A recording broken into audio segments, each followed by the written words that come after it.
Vamos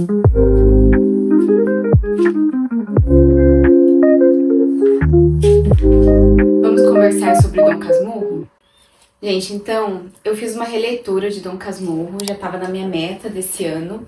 Esse é um livro que eu li com uns 16 anos, talvez. Eu li para escola, nessa edição, inclusive, da editora Ática. E para homenagear nosso querido José Dias, esse é um vídeo que vai ficar longuíssimo, porque tem bastante coisa pra gente conversar. E o primeiro ponto que eu gostaria de avisar é que eu não gostaria de reduzir Dom Casmurro à questão de Capitu traiu Bentinho ou Capitu não traiu. Eu entendo porque que esses debates acabam sendo divertidos, ficam em alta, né? O pessoal gosta de falar sobre isso. Mas eu acho que é um reducionismo muito grande dessa obra-prima que Machado de Assis escreveu e que eu acho que o ponto principal não é chegar à conclusão de se traiu ou não traiu, sabe? E aí, gente, além do meu vídeo, né, claro, eu sugiro muito, se vocês forem fazer a leitura, os vídeos da leitura conjunta que a Isabela Lubrano fez no canal dela, O Ler Antes de Morrer. Ela deixou salvo lá faz uns anos já que ela fez essa leitura conjunta, mas foi muito legal porque ela foi comentando em grupos de capítulos e me ajudou bastante, assim, em alguns momentos que eu queria cimentar algumas coisas, contextualizar outras. Ela já tinha lido esse livro várias vezes, então eu achei bem legal.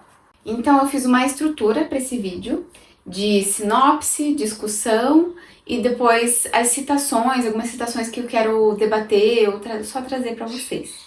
Bom, gente, então começando pela sinopse e também alguns pontos que eu acho que vale a pena manter em mente, levar em consideração quando você estiver fazendo a leitura.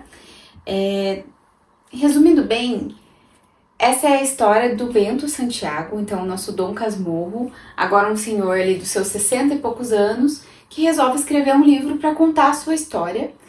E essa história vai ser muito focada na história de amor dele com a Capitu, uma história de amor desenganada. Então ele vai contar bastante da sua adolescência, dessa relação com a sua amiga e vizinha Capitu, com o restante da família. A gente vai entender muito de onde veio o menino Bentinho. E depois, mais pro final, ele vai contar de forma bem mais apressada os seus anos de vida adulta.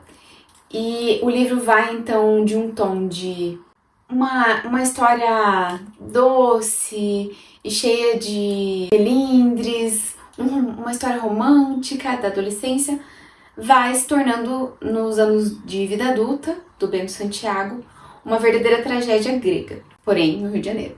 E aí, gente, eu separei alguns pontos que eu acho que vale a pena levar em consideração enquanto você está fazendo essa leitura. O primeiro, mais óbvio, mais importante, é que essa história está sendo narrada por Bentinho, mas ele está nos trazendo o ponto de vista de todas as outras pessoas. Então, é ele que vai nos narrar quem era Capitu, quem era Escobar, quem era sua mãe, Dona Glória, quem era José Dias, quem eram o irmão e a prima Justina que moravam ali com ele. Então, tudo está sendo narrado por um narrador não confiável e que vai tentar te manipular. Porque o que era para ser uma história de resgate de quem ele era na adolescência se torna, na verdade, um grande texto de acusação e defesa. Outro ponto que eu acho legal manter em mente, ficar atento, é qual é a relação do Bentinho, do Dom Casmurro, com a fé ao longo do livro. Esse é um menino que foi prometido para o seminário no momento em que ele foi concebido. E ele vai ter uma relação muito específica com a fé. E é bem interessante analisar isso ao longo de todo o livro, porque ela vai se transformar, mas vai ter coisas ali que dizem muito sobre quem é esse nosso narrador.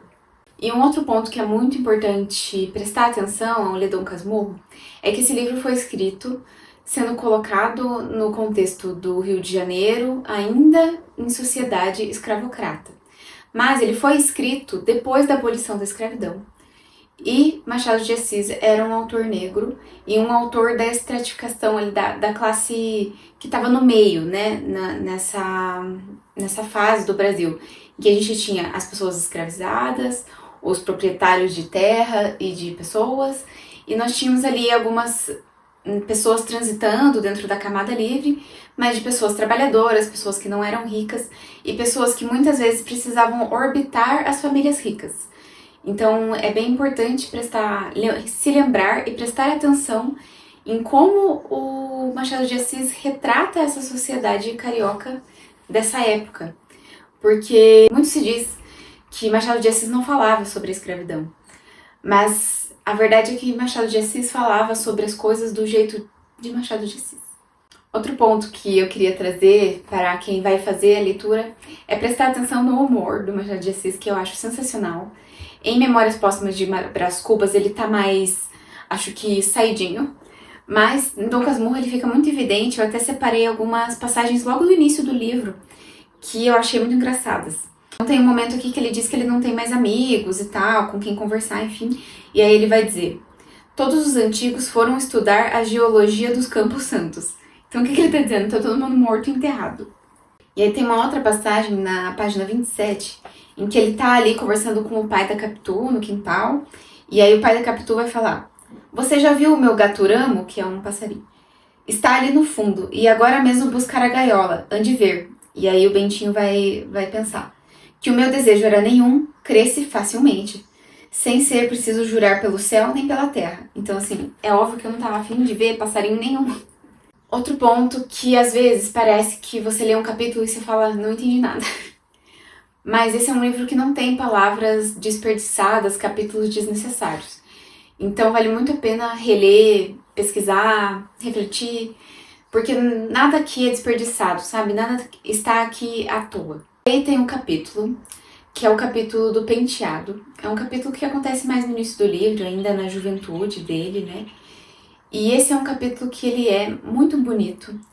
É um capítulo que é muito representativo da relação que o Bentinho e a Capitu tinham como adolescentes.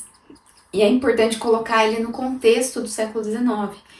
Então essa é uma época em que o cabelo de uma mulher era muito mais simbólico. Então as mulheres depois de uma certa idade já não podiam mais ser vistas com o cabelo solto. Era algo assim escandaloso para uma mulher da sociedade, né?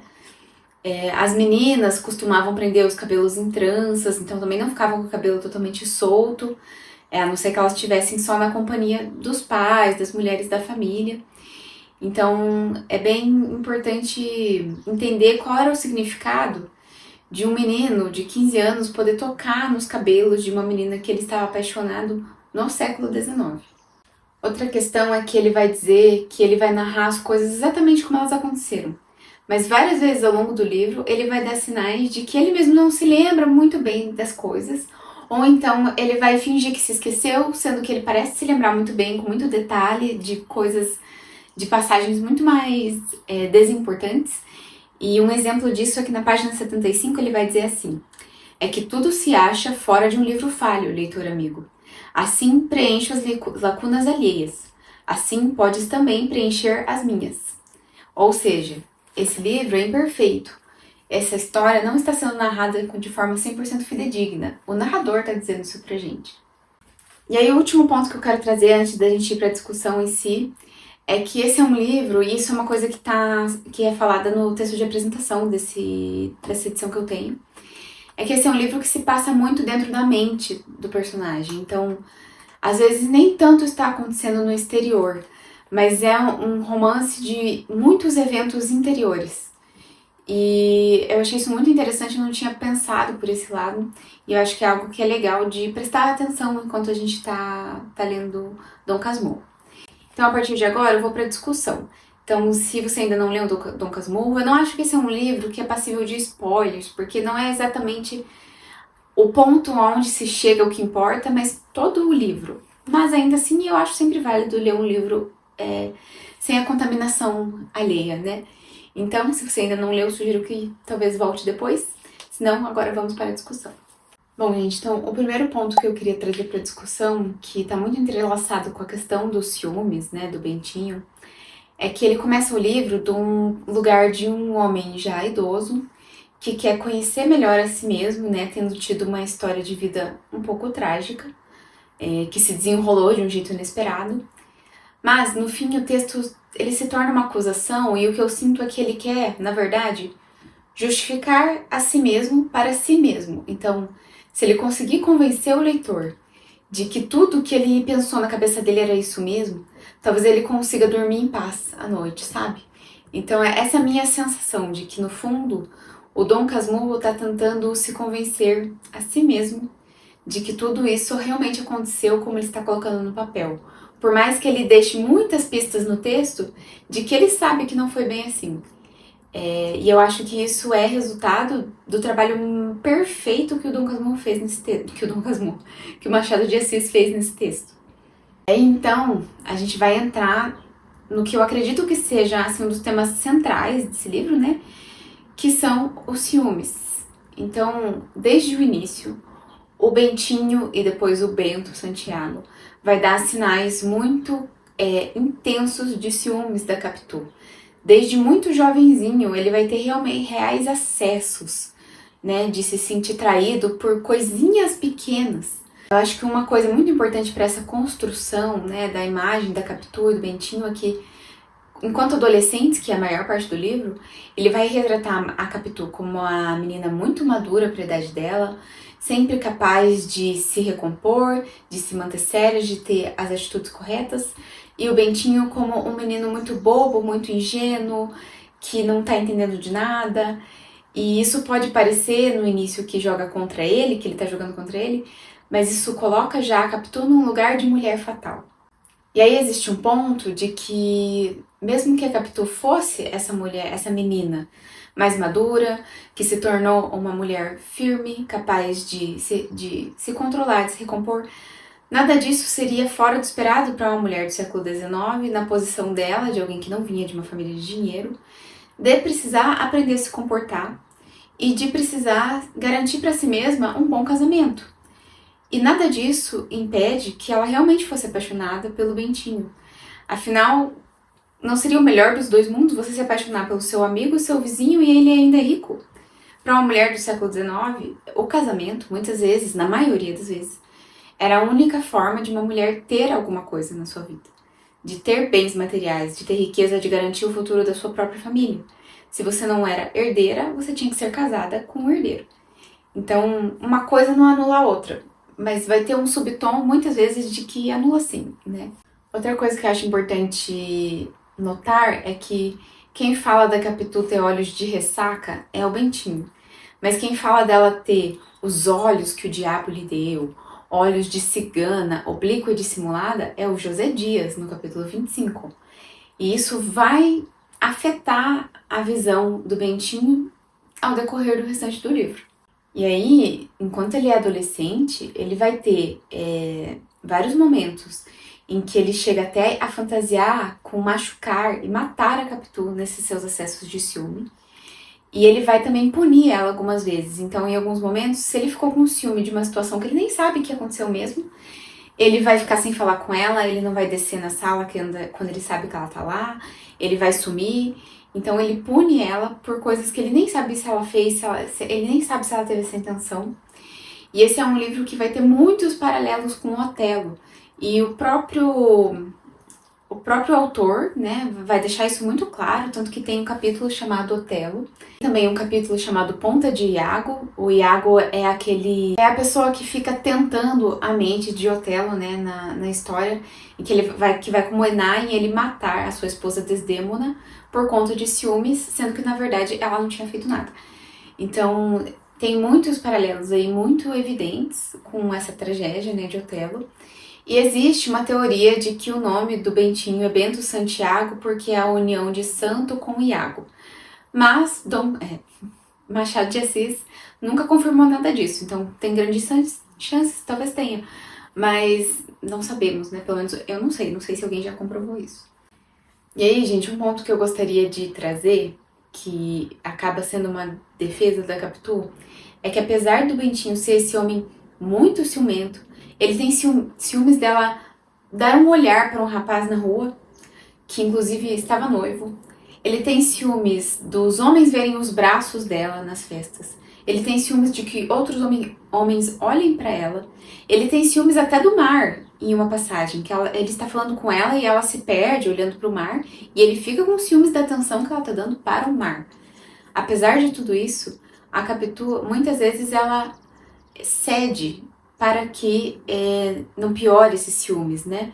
e até de um lugar de carinho. Então tem uma passagem no capítulo 105, em que ele vai ficar com ciúmes dos braços dela, aparecendo nas festas. Ele vai comunicar esses ciúmes pra ela, e ela vai rir dele, tipo, nossa, né, você tá com ciúmes até disso. Mas daí vem aqui no capítulo. Mas Capitu cedeu depressa, e não foi ao baile. A outros foi, mas levou-os meio vestidos de escumilha ou não sei o que nem cobria nem descobria inteiramente, como sandal de calmões. Então, mesmo ela achando uma besteira que ele se incomode com ela estar com os braços à mostra, ela vai ceder e passar a cobrir os braços com um chale, com um lenço, que aí ele vai dizer, mas não cobria totalmente, né? Mas ela cedeu a esse ciúmes desnecessário do Bentinho, né? E aí, gente, em relação à questão do traiu ou não traiu, tem duas passagens que pra mim são mais a favor do não traiu se a gente fosse só ver do ponto de vista de analisar o texto, né, de forma prática. Mas o Machado de Assis, ele escreveu o texto de uma forma de que seja impossível você provar que traiu ou não traiu, tá? Mas tem um momento aqui em que ele tá conversando com o pai da Sancha, e o pai da Sancha vai falar que Capitu é muito parecida com a mãe da Sancha, e elas não têm nenhum grau de parentesco. E aí ele vai dizer, né, no final desse capítulo, lá na página 98. Finalmente, até a amizade que ela tem com a Sanchinha. A mãe não era mais amiga dela. Na vida, há dessas semelhanças assim esquisitas. Ou seja, uma menina que não tem nenhum parentesco, mas que convive, né, com a família e que é tão parecida com a mãe da amiga, que não tem nada a ver com ela, né? Então, ele vai trazer esse capítulo. E daí, lá no final, já mais pro final da história, quando nasce o filho da Capitu e do Dom Casmurro, do Bentinho, o próprio Escobar vai sugerir que eles casem as crianças no futuro. Que eles estimulem os dois a ter essa convivência, esse afeto que leve eles ao casamento. E é claro que ele poderia estar dizendo isso meio que de boca para fora e no futuro mudar, mas eu acho muito pouco provável que ele fizesse essa sugestão se ele pensasse que existia a possibilidade deles serem irmãos, sabe? Então, pra mim esse é um grande ponto em defesa da Capitu. Outra característica muito forte do nosso narrador, que ele não parece nem ter vergonha de admitir, é essa relação de mercantilização da fé que ele tem. Então, várias vezes ele vai fazer saldos de orações. Se isso acontecer, eu rezo 10 Ave Marias. Se isso acontecer, eu rezo 200. E ele nunca paga essas orações, e ele vai dizer que ele nunca pagou no fim, sabe? E aí mais pro final do livro, quando ele se torna adulto, e eles estão tentando ter um filho, ele vai mudar, ele vai começar a orar antes para as bênçãos futuras. Então ele vai dizer que ele tá pagando em adiantamento. Mas segue essa relação de mercantilização, ou seja, eu pago e você me dá. E eu acho que isso também tem muita relação com a classe social da onde Bentinho veio, em que ele era um menino de uma família muito rica, uma das famílias mais ricas, né, ali do Rio de Janeiro, muito influente, e que ele tá acostumado a eu pago, eu recebo, né? E tudo meio que orbita em volta dele, porque ele é o único filho e ele vai se tornar chefe de família. Então, acho que mostra muito dessa relação de estar acostumado a ter poder, até na relação dele com Deus, e também de estar acostumado a ser o centro de tudo, porque esse é um tema também muito comum aqui na vida do nosso narrador, de que ele é o centro do mundo, né? E aí no final tem uma passagem muito bonita, eu não anotei a página, eu acho. Mas tem uma passagem muito bonita em que ele e a Capitu então estão se separando, né? E ela vai dizer que ela tem fé. E que ele, apesar do seminário, apesar de ter ido pro seminário, parece que não tem tanta fé assim. Então no fim, né, a fé que ele tem não vem do coração, vem mais de um lugar de troca. Uma outra característica do Bentinho que eu acho que é muito central para tudo que acontece na história é o quanto ele é influenciável, né? Então, a própria paixão dele pela Capitu vai ser algo que ele só vai se dar conta no capítulo da acusação, em que o José Dias vai falar para a mãe dele tomar cuidado, para mandar ele logo pro seminário, porque ele tá se engraçando com a Capitu. E até então, ele era muito amigo dela, muito próximo, mas ele mesmo não tinha se tocado disso. E aí, a partir daí que vai começar toda essa febre, esse amor, que ele fica desesperado pra não ir pro seminário. E ao longo da história ele vai ser influenciado muitas vezes por todo mundo, por qualquer um que estiver em volta dele. Inclusive, ele só começa a desconfiar da Capitu muitas vezes por comentários externos, né? Que é o que acontece no capítulo da Ponta de Iago, em que o José Dias vai dar umas ideias ali na cabeça dele. E ele até mesmo só começa a desconfiar que o Ezequiel talvez seja filho do Escobar, quando a Capitu vira pra ele e fala: Nossa, você não acha que ele tá meio parecido com o Escobar, no fim? De forma inocente. E aí isso vai dar a ideia pra ele. Até então, talvez ele nunca fosse enxergar dessa maneira.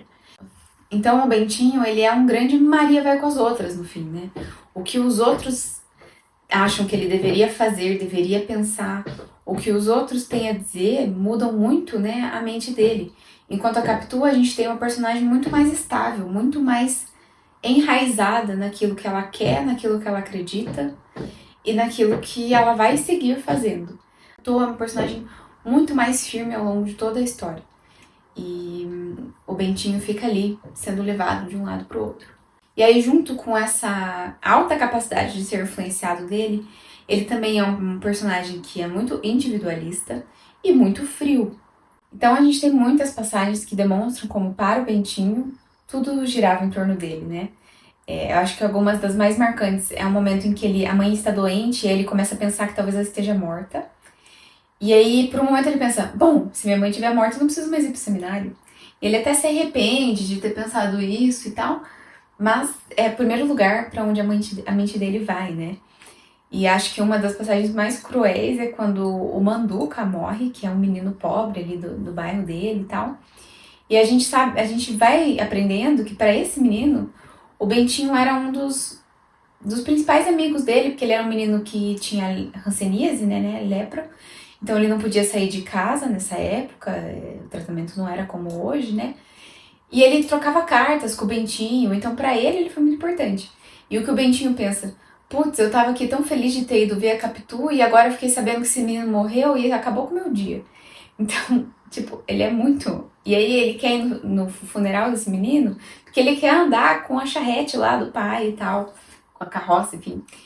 E depois, daí a tia Justina, a prima Justina acha que ele não devia ir porque ele é muito importante pro funeral, daí ele já pensa: é verdade. Então, assim, ele é o centro do mundo. E aí eu fiquei pensando na própria relação dele com o seminário, né? Porque essa é uma promessa muito antiga feita pela mãe dele, que ele sempre soube que era uma espécie de dever que ele deveria cumprir. E aí eu não acho que ele era obrigado a se tornar padre, enfim. Mas a relação dele com essa questão do seminário também é muito individualista, de simplesmente tentar escapar sem tentar enxergar o lado da mãe ou pensar numa solução, enfim. Então a gente vê que esse é um personagem que está disposto a tudo para ter os seus próprios interesses encontrados. E aí, gente, eu acho que a característica final, né, do nosso Bento Santiago é a frieza, assim. Ele se torna um homem muito frio como resultado de todas essas outras características dele, né? Tanto que a única morte que ele vai chorar é a do José Dias, que era o puxa-saco da família. Ele não vai chorar a morte do filho, ele não vai chorar a morte da mãe, e ele não vai chorar a morte da Capitu. Inclusive, essas são mortes que ele mal comenta. Ele vai falar da morte da Capitu como se, assim, ó, é uma meia frase de uma mulher que foi o grande amor da vida dele, que ele passou capítulos e capítulos, ele tem um capítulo inteiro narrando só ele ter penteado o cabelo dessa menina. E aí ele mal vai mencionar a morte dela, que morreu lá longe na Europa, como se não fosse nada. E aí, gente, quando o filho dele morre, pra mim é assim, ó, brutal. Porque esse menino passou quase a vida toda afastado do pai, depois que ele entrou na loucura de que o menino, o Ezequiel, era filho de Escobar. E mesmo assim ele vai voltar com muito carinho pra esse pai. Ele vai querer, né, se encontrar com ele, jantar com ele, conversar. E ele vai fazer uma viagem ali de estudos arqueológicos dos amigos e ele vai morrer nessa viagem de uma doença infecciosa. E o Bento vai ficar então sabendo disso, né? E olha o que ele vai dizer. Ele vai dizer aqui das coisas que os amigos mandaram, né? Então, da frase que foi colocada no túmulo. Então, eles vão colocar: tu eras perfeito nos teus caminhos.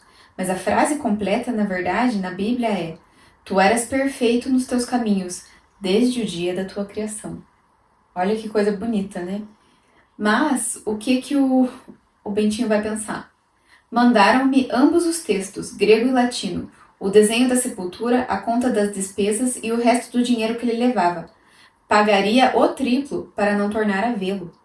O próprio filho, que mesmo que fosse filho de Escobar, foi criado por ele e que amava ele como um pai. E aí no final do capítulo que ele vai dizer: apesar de tudo, jantei bem e fui ao teatro. Foi ao teatro no dia que ele descobriu que o único filho dele morreu. E que ele ficou sozinho no mundo, porque agora ele não tem mais mãe, esposa, filho, primo, José Dias, ele não tem mais ninguém. Não tem tio, não tem mais ninguém. A luz já não tá mais muito boa, mas agora eu vou terminar assim mesmo, porque eu não preciso estar bonita, o que importa é a gente conversar sobre Dom Casmurro. Então eu queria trazer alguns momentos que fica muito claro pra mim que o Machado de Assis está fazendo sim várias críticas à escravidão no Brasil. Então tem uma passagem, eu não anotei a página, mas tem uma passagem, por exemplo, que ele vai até a casa da Sancha, eu acho, e aí o pai dela chama ele pra almoçar e tal, e ele diz que não dá, que ele já tinha falado pra mãe que ele ia almoçar em casa, e aí o pai da Sancha fala assim: manda lá um preto avisar, não custa nada, tipo assim, é um mensageiro, né, é uma mensagem celular que você manda. E aí o Bentinho diz que não vai dar, ele chega em casa, e aí acho que ele quer que o Escobar almoce ali, ou o Escobar diz que não vai dar, não sei o quê, e ele repete essa fala. Então, ele reproduz esse pensamento, né, e ele fala: mande lá um preto avisar que não custa nada. Então, para eles, as pessoas escravizadas, elas eram apenas um meio, né? Não era nem um funcionário. Era uma coisa para eles usarem. Então, não custa nada. Tem também um momento em que o Bentinho e o Escobar eles estão conversando sobre as propriedades, o dinheiro da família e as pessoas que a família do Bentinho tem. E eles estão se divertindo, falando sobre como é bom ser livre, não sei o quê, dando risada. E em volta deles tem várias pessoas escravizadas trabalhando ali debaixo do sol e tal. E eles totalmente indiferentes a isso, né? E muitas vezes eles vão falar de como a Dona Glória é uma santa, uma mulher muito boa, com um coração muito bom, que é também uma mulher que é dona de várias pessoas, né? Que é rica à custa de ter muitas propriedades, mas também muitas pessoas. Tem também na página 100 um momento em que eles vão andar de sege, e aí ele vai dizer: o cocheiro, que era nosso escravo, tão velho como a sege, quando me via à porta, vestido, esperando minha mãe, dizia-me. Então, assim, é o momento que ele tá dizendo, esse homem que era super idoso, ou seja, que devia estar descansando, tá aqui trabalhando de cocheiro para eles, né, para essa família. Então, acho que é mais um momento em que ele vai dar ali uma cutucadinha, né, na sociedade escravocrata. E aí, gente, mais um ponto que eu gostaria de trazer para essa parte de discussão é em relação às especulações sobre a sexualidade do Bentinho, né? Então, existem algumas pessoas que teorizam, eu vejo muito em comentário no vídeo do YouTube, assim, que dizem que, na verdade, Bentinho era uma pessoa com uma sexualidade reprimida e que ele era apaixonado pelo Escobar. Eu realmente não acho que seja o caso. Eu acho que essa é um problema de interpretar uma obra do século XIX com o olhar do século XXI, sabe? E não porque não existisse pessoas homossexuais no século XIX, ou não existisse nenhum livro que tratasse desse tema. Claro que existia. Mas eu não acho que é isso que Machado de Assis estava tentando fazer aqui, porque eu acho que isso mudaria totalmente o sentido da obra dele, sabe? E eu acho que é não compreender, talvez, como era o comportamento das pessoas nessa época. Então, é uma coisa que eu tenho reparado até em Frankenstein, por exemplo, que também é do século XIX, né, mas mais do início. Essa era uma época muito influenciada pelo romantismo, era um outro tipo de alta sociedade, né? Essas pessoas eram alta sociedade, Bentinho era muito rico. E eles tinham essa coisa muito afetuosa ao falar entre os homens. Não era só um afeto para mulheres. Os homens eram afetuosos entre si. Eles trocavam palavras de carinho, eles se abraçavam, eles tinham retratos. Era comum você ter retratos dos seus amigos no seu escritório. E esses momentos de carinho, eles vão acontecer até entre com outros homens aqui. O José Dias vai ser muito afetuoso com ele em algum momento, vai pegar no rosto dele, vai chamar ele de meu menino, não sei o quê. O pai da Capitu também tem uma passagem ali quando ele vai se despedir, que o Bentinho tá indo pro seminário, que ele chora e que ele fala, ai, meu anjinho, não sei o quê. Então eu acho que é mais uma questão de interpretar à luz da nossa sociedade atual, sabe? E o que eu acho, sim, que Bentinho tinha era um fascínio muito grande por esse menino, Escobar, curitibano, inclusive, que é um menino que veio de uma camada social mais baixa que a dele, né? Ele tá mais ali na camada do José Dias do que do Bentinho, mas que era um menino com muito tato social, com muita firmeza, com muita determinação para o comércio, que se tornou um homem corajoso, um homem que ia nadar no mar, um homem que sabia o que queria, ele se torna até um homem que trai a mulher aqui em algum momento e tal. Então acho que ele tinha um fascínio, uma admiração pelo Escobar, até porque ele foi um dos únicos amigos que o Bentinho pôde ter na vida, porque ele foi criado meio isolado, né? Ele foi educado em casa, ele era sempre muito bajulado, então ele não tinha ali. Ele não ia brincar na rua, né? Ele brincava com a Capitu, a vizinha, mas ele não tinha amigos na rua. Ele foi criado de uma forma com que ele fosse meio isolado dos meninos. No momento que ele encontra um menino que tem tantas características fascinantes, eu acho que ele se torna realmente aquele amigo de um lugar de meu Deus, né, o Escobar. Bom, e aí eu separei algumas citações, são poucas, que eu achei muito lindas. Então, na página 24, ele vai estar falando ali desse momento em que ele está se descobrindo apaixonado pela Capitu, né? E ele vai falar, abre aspas, esse primeiro palpitar da seiva, essa revelação da consciência a si própria, nunca mais me esqueceu. Nem achei que lhe fosse comparável a qualquer outra sensação de mesma espécie. Naturalmente, por ser minha. Naturalmente também por ser a primeira. Sim, Machado de Assis é his finest. E tem uma outra citação que eu acho que é uma das citações mais mal interpretadas de Dom Casmurro, na página 44, que ele vai dizer o famigerado, abre aspas. Capitu era Capitu, isto é, uma criatura muito particular, mais mulher do que eu era homem. Se ainda não... E aí continua, porque as pessoas costumam parar aqui. Aí ele continua. Se ainda o não disse, aí fica. Se disse, fica também. Há conceitos que se devem incutir na alma do leitor. A força de repetição. Então ele está dizendo aqui, olha como a Capitu era dissimulada, era determinada, era madura e eu era um bobão. E aqui acho que também uma das citações mais famosas, né, na página 46, abre aspas. Olhos de ressaca? Vá, de ressaca. É o que me dá a ideia daquela feição nova. Traziam não sei que fluido misterioso e energético, uma força que me arrastava para dentro, como a vaga que se retira da praia nos dias de ressaca. Fecha aspas. E aí, aqui, para mim, isso pode ser interpretado tanto como uma paixão muito grande que o Bentinho tinha pela Capitu, que ele se sentia fascinado e ela era uma menina muito linda, se tornou uma mulher muito linda, mas também é um pouco de olha como eu estava à mercê dessa mulher, né? Porque ele vai ser influenciado pela Capitu também, ele não vai ser influenciado só por outras pessoas. Mas será que é porque ela era uma mulher de ressaca? Né? Ressaca do mar, né, gente? Ou será que é porque ele era influenciado por todos e tudo? E tem uma passagem bem curtinha, que é uma música que um vendedor de cocada, eu acho, vai estar passando ali na rua cantando, e que mostra o quanto o Machado de Assis, ele fazia as coisas assim, ele não dava ponto sem nó. Ele vai passar cantando, chora menina, chora, chora porque não tem vintém. Então ele tá dando uma insinuação aqui, né? Eles são bem jovens ainda, eles nem são namorados exatamente, né? E ele tá dando a insinuação de que, ó, a Capitu, se não conseguir casar com o Bentinho, ela vai chorar porque ela não tem dinheiro, né? Ela precisa garantir essa relação. Isso é uma insinuação das intenções de Capitu. E quando eles se casam e ele fica mais velho, ele vai lembrar dessa história, ele mandou até escrever, registrar, ele vai se lembrar dessa música. E a Capitu vai falar, eu não lembro dessa música, enfim. E ele vai meio que duvidar que ela não lembre, porque, foi tão marcante. Então, tudo isso o narrador tentando ali construir a nossa visão em relação à Capitu. Bom, gente, então para finalizar, eu quero primeiro resgatar 2 pontos que eu trouxe no início do livro, mas que eu acho que depois da discussão eles ficam mais válidos, digamos assim, que é que os capítulos da adolescência, eles são muito mais numerosos, muito mais longos, e aí o final ele se degringola numa tragédia grega. E o narrador vai falar pra gente que é porque faltou papel, então ele vai ter que se apressar. Mas isso é deliberado, né? E isso é uma das coisas que eu acho mais interessante, que eu não me lembrava da minha primeira leitura, dos capítulos da vida adulta serem tão apressados.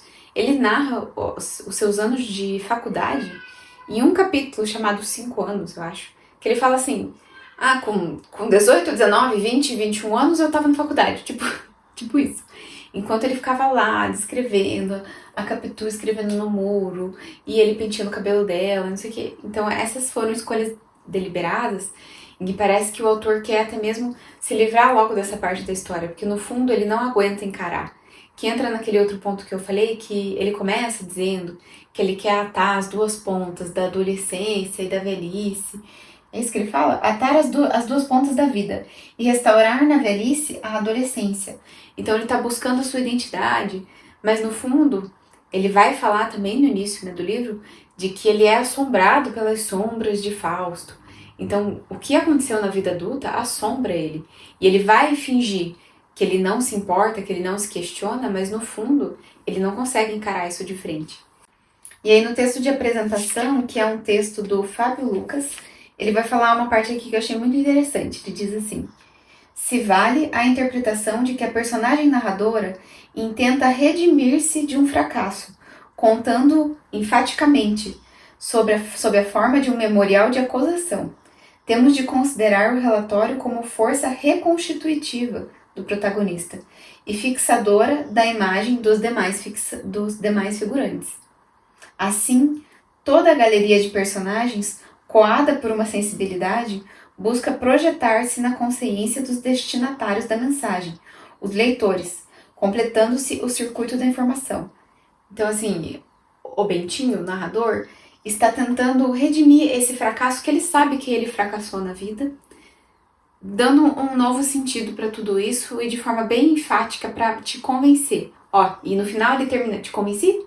E aí, te convenci ou não te convenci? E aí, no capítulo final, né, que é então ele tentando no fim te convencer de forma final, ele vai dizer assim: o resto é saber se a Capitu da Praia da Glória, a Capitu casada com o Bentinho, já estava dentro da de Mata Cavalos, a Capitu adolescente vizinha de Bentinho, ou se esta foi mudada naquela por efeito de algum caso incidente. E ele mesmo vai dizer: Jesus, filho de Siraque, se soubesse dos meus primeiros ciúmes, dir-me-ia, como no seu capítulo 9, versículo 1.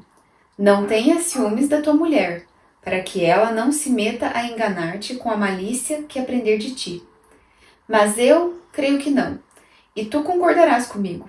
Se te lembras bem de Capitu menina, hás de reconhecer que uma estava dentro da outra, como a fruta dentro da casca. Então, no fim ele está dizendo: não tem espaço para interpretação. A Capitu já era assim desde o início mesmo e eu fui enganado. E aí eu acho que essa citação da Bíblia que ele traz, né, sobre o homem não ter ciúmes para não incitar malícia na mulher, é um sinal muito grande de Machado de Assis nos dizendo que não importa se a Capitu traiu ou não, ela pode ter traído, não é impossível que ela tenha traído. O que importa é a mente de Bentinho, a mente que desde o início, quando eles eram adolescentes, já desconfiava dela. Então esses ciúmes que estava dentro dele, esse veneno, não importa se a Capitu traiu ou não, ele era um homem que já estava corrompido. Então, eu acho que isso importa muito mais do que chegar à conclusão final de traiu ou não traiu, sabe? Uma dúvida que eu fiquei, e se alguém souber me responder, porque eu não encontrei ninguém falando sobre isso, é porque o narrador sempre se refere ao leitor no feminino. Ele sempre fala: minha cara leitora, minha leitora, a leitora. Então ele tá sempre se referindo como se fosse uma mulher lendo. E eu não sei se ele fala algo no início, eu dei uma folheada de novo, não encontrei. Mas eu não entendi o motivo disso. Se alguém souber, eu gostaria de entender. E aí, gente, queria falar dessa edição que eu li, que é da editora Ática, uma edição bem antiga que eu ganhei da minha prima. Ela comprou num sebo e daí ela me deu quando era adolescente. Ela tá bem acabada, eu acho essa capa horrorosa, mas a edição em si eu achei super boa. As notas de rodapé são muito boas, e as notas de rodapé estão sempre embaixo, que eu acho que é o melhor formato possível. Eu odeio ter que ficar indo atrás no livro pra ler as notas de rodapé, que é o formato do Frankenstein, da Companhia das Letras. Então eu achei uma edição super boa, o texto de apresentação é bem legal também. Essas notas de rodapé que tem ao longo do livro me ajudaram muito na contextualização das inúmeras referências à mitologia grega, às tragédias gregas, as obras do Shakespeare, algumas contextualizações históricas. Então eu achei elas muito boas, gostei muito dessa edição. E apesar dela ser assim meio feinha, eu gosto muito que você consegue dobrar ela totalmente. Isso aqui é ouro. Você consegue dobrar ela dos dois lados para ler. Então é uma leitura muito confortável e valeu super a pena, né? Mas eu confesso que eu queria muito a edição da Penguin, no laranjinha lá dos clássicos nacionais, mas eu não iria me desfazer dela, até porque eu fiz várias anotações nessa aqui. Eu fiquei sabendo que tem um filme e tem uma série, né? Uma minissérie da Globo. O filme, eu confesso que o filme que eu vi, o trailer pelo menos, não me interessou, mas vi muita gente falando que a minissérie é bem legal e eu fiquei com vontade de assistir. Que a parte das vestimentas, da caracterização não tá tão legal pro século XIX, mas que em relação à adaptação da história ela foi super bem feita. E eu ainda não assisti, mas fica aí a dica, né? Se alguém estiver interessado, pelo jeito vale a pena. Então é isso, gente. A última coisa que eu tenho pra dizer é que pra mim, ó, isso é um clássico. É um livro que nunca vai parar de dizer o que ele tem pra dizer. E eu acho que se o livro se tivesse só a discussão de traiu ou não traiu, não seria o caso, sabe? Mas esse é um livro que fala sobre muito mais, e eu poderia ficar muito mais tempo aqui falando sobre esse livro, porque ele tem muitos temas, é um livro muito profundo dentro do psicológico, do filosófico, e não tô dizendo que ninguém pode fazer a brincadeira, discutir sobre traiu ou não traiu, mas eu acho que o que torna Dom Casmurro um livro clássico é que ele nunca vai parar de dizer às inúmeras gerações o que ele tem pra dizer e ressoar de várias formas pra sempre, sabe? Gente, vim trazer a pitanga aqui pra finalização do vídeo, porque eu tive que pôr ela no meu quarto, porque ela tava latindo loucamente lá fora, daí não ia rolar. Então é isso, espero que vocês tenham gostado do vídeo. Deem um like, se inscrevam aqui, eu tenho trazido mais vídeos. Não precisa me lamber. Me sigam lá no Insta também, @Clube do Meio Dia. E nos vemos na próxima. E espero que vocês leiam Dom Casmurro. Ou se você já leu, me conta aí o que você achou. É isso, um beijo e tchau.